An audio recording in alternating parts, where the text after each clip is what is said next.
കാസർഗോഡ് കുമ്പടാച്ചയിലെ അരുംകൊലപ്രതികൾ പിടിയിൽ. ക്രിക്കറ്റ് ടൂർണമെന്റിനിടെയുണ്ടായ വാക്കുതർക്കത്തെ തുടർന്നാണ് കുമ്പടാച്ചെ മാർപ്പിനടുക്കയിലെ BK സുരേഷിനെ അതിക്രൂരമായി കൊലപ്പെടുത്തിയത്. ഒളിവിൽ പോയ പ്രതികളെ കർണാടകയിൽ നിന്നാണ് പോലീസ് പിടികൂടിയത്. കുമ്പടാജെ മാർപ്പിനടുക്കയിൽ ക്രിക്കറ്റ് ടൂർണമെന്റിനിടെയുണ്ടായ വാക്തർക്കത്തെ തുടർന്ന് യുവാവ് കുത്തേറ്റ് മരിച്ച സംഭവത്തിൽ ഒളിവിൽ പോയ 2 പ്രതികളെയും ബദിയടുക്ക പോലീസ് പിടികൂടി. മായിലത്തൊട്ടി സ്വദേശി കിരൺ, കരുവത്തടുക്ക പാലേക്കർ വീട്ടിലെ അഖിലേഷ് എന്നിവരെയാണ് പോലീസ് അറസ്റ്റ് ചെയ്തത്. ഞായറാഴ്ച രാത്രി 9 മണിയോടെ മാർപ്പിനടുക്ക ജംഗ്ഷനിലെ ഹൈമാസ്റ്റ് ലൈറ്റിന് സമീപത്ത് വെച്ചായിരുന്നു നാടിനെ നടുക്കിയ ക്രൂരമായ കൊലപാതകം നടന്നത്.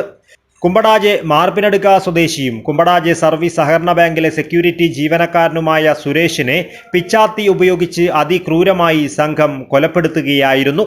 കുമ്പടാജെ ഗ്രാമപഞ്ചായത്ത് ഗ്രൗണ്ടിൽ സംഘടിപ്പിച്ച ക്രിക്കറ്റ് ടൂർണമെന്റിനിടെ സുരേഷും പ്രതികളും തമ്മിൽ വാക്തർക്കമുണ്ടായി. ഇതേ തുടർന്നുണ്ടായ കടുത്ത വ്യക്തി വൈരാഗ്യമാണ് ഒടുവിൽ ആസൂത്രിതമായ കൊലപാതകത്തിലേക്ക് നയിച്ചതെന്ന് അന്വേഷണ സംഘം വ്യക്തമാക്കി.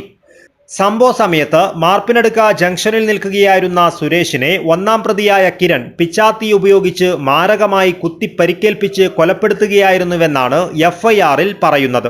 ക്രൂരമായ കൊലപാതകത്തിന് 2-ാം പ്രതി അഖിലേഷ് എല്ലാവിധ സഹായങ്ങളും ഒത്താശകളും ചെയ്തു നൽകിയതായും പോലീസ് അന്വേഷണത്തിൽ കണ്ടെത്തി. നെഞ്ചിലും ശരീരത്തിന്റെ വിവിധ ഭാഗങ്ങളിലും ഗുരുതരമായി പരിക്കേറ്റ സുരേഷിനെ ആശുപത്രിയിൽ എത്തിച്ചുവെങ്കിലും ജീവൻ രക്ഷിക്കുവാനായില്ല. മരിച്ച സുരേഷിന്റെ മകൻ B സുഭാഷ് നൽകിയ പരാതിയിലാണ് ബദിയടുക്ക പോലീസ് കൊലക്കുറ്റത്തിന് കേസെടുത്തത്.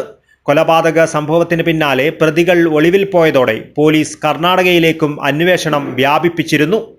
കർണാടകയിലെ പുത്തൂരിൽ നിന്നുമാണ് പ്രതികൾ പിടിയിലായത്. കോടതിയിൽ ഹാജരാക്കിയ പ്രതികളെ റിമാൻഡ് ചെയ്തു. News bureau, Kasaragod.